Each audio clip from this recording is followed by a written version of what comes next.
In 2 days from now, India's Finance Minister Nirmala Sitharaman is set to present the last interim budget before the 2024 general elections. Taxpayers are hopeful for favourable changes. But in order to understand the budget, today I will decode why there is a need for a budget in the first place and how an interim budget is different from a full-fledged budget. Now, for any government, a budget is important because it's necessary to use the available resources in the best interest of the country, of course. Allocating resources optimally, it helps achieve profit maximization for the government for public welfare. The budget aids in influencing the distribution of income through subsidies and taxes. It also aids in controlling the economic fluctuations. The budget ensures proper handling of inflation and deflation, which brings about economic stability. The budget also dictates the possible changes in the direct and indirect taxes of the country. But what is an interim budget which India's Finance Minister is set to announce on the 1st of February?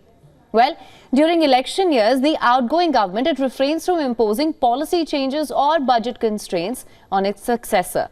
Moreover, the interim budget, it's a parliamentary norm allowing the government to cover the expenses until a new government takes charge.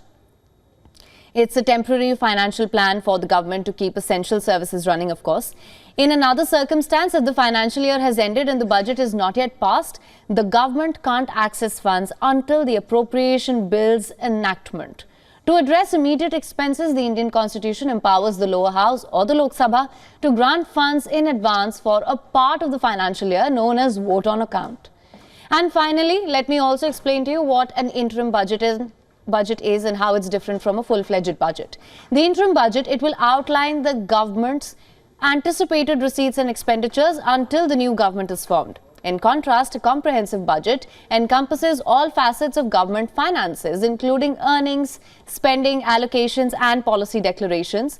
Furthermore, the interim budget provides financial details for the transitional period, while a full-year budget is a strategic guide charting the nation's economic trajectory for an entire fiscal year.